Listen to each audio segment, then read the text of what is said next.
नमस्कार, morning news India पर आपका स्वागत है। आपके साथ मैं हूं प्रशांत। आइए जानते हैं कैसे नरेश मीणा की उपचुनाव के नतीजे आने से पहले ही बड़ी जीत हो गई है। दरअसल नरेश मीणा समरावता गांव के लोगों की जिस मांग के लिए धरना प्रदर्शन कर रहे थे, भजनलाल सरकार ने बैकफुट पर आते हुए ग्रामीणों की सभी मांगों को मान लिया है। तो चलिए विस्तार से समझते हैं असल में यह माजरा क्या है। समरावता में मचे बवाल के बीच भजनलाल सरकार ने बैकफुट पर आते हुए ग्रामीणों की मांगों को मान लिया है। सरकार के 3 मंत्री समरावता पहुंचे, जहां समरावता के प्रतिनिधियों से बातचीत कर ग्रामीणों की सभी मांगों को मान लिया है। डॉक्टर किरोड़ी लाल मीणा ने बताया कि समरावता को देवली उपखंड से हटाकर उनियारा उपखंड में जोड़ दिया जाएगा। इतना ही नहीं, यहां की 8 पंचायतों के 28 गांवों को भी उनियारा उपखंड में जोड़ दिया जाएगा। दूसरी शर्त, गांव में बाइक, कार या मकानों आदि के हुए नुकसान का मुआवजा भी भजनलाल सरकार सभी को देगी और साथ ही इस प्रकरण में पकड़े गए 19 निर्दोष लोगों को छोड़ दिया गया है। और इस बवाल के दौरान गांव की महिलाओं से जिसने भी बुरा बर्ताव किया है, उनके खिलाफ कार्रवाई होगी।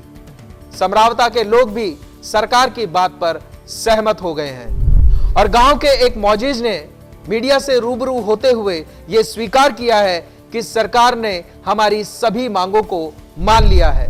अब हम इस मामले में कोई राजनीति नहीं चाहते हैं और ना ही कोई नेता समरावता आकर इस प्रकरण में किसी तरह की कोई राजनीति करे। सरकार की तरफ से समरावता में डॉक्टर किरोड़ी लाल मीणा, गृह राज्य मंत्री जवाहर सिंह बेडम और मंत्री कन्हैया लाल शर्मा मौजूद थे।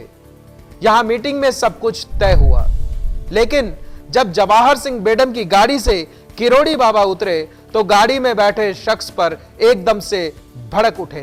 कहा कि जब आप अंदर बैठे तो उस समय आपने क्यों नहीं कहा कि कलेक्टर और एसपी की गिरफ्तारी होनी चाहिए, जबकि अंदर जो कुछ भी हुआ वो अब मीडिया में चल चुका है। अब आप बार बार अपना बयान पलट रहे हो, ऐसे थोड़े ना होता है, अपना बयान सुधारो। चलिए आपको बताते हैं कि समरावता के ग्रामीणों की क्या मांगे थी। पहली, समरावता गांव को उनियारा उपखंड से जोड़ना। दूसरी, गांव में आगजनी में जो नुकसान हुआ है उसकी भरपाई। तीसरी, महिलाओं के साथ बुरा बर्ताव करने वालों के खिलाफ कार्रवाई। चौथी, निर्दोष लोगों को रिहा करना।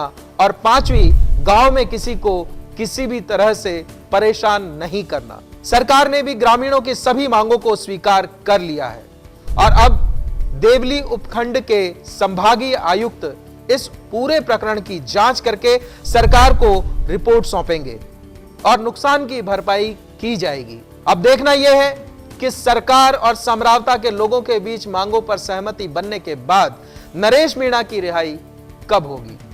क्या राजस्थान में नरेश मीणा की रिहाई का आंदोलन तूल पकड़ेगा? यह सब जानने के लिए आप बने रहिए मॉर्निंग न्यूज इंडिया के साथ। ऐसे ही और वीडियोस देखने के लिए सब्सक्राइब करें मॉर्निंग न्यूज इंडिया को और जुड़े रहिए हमारे साथ।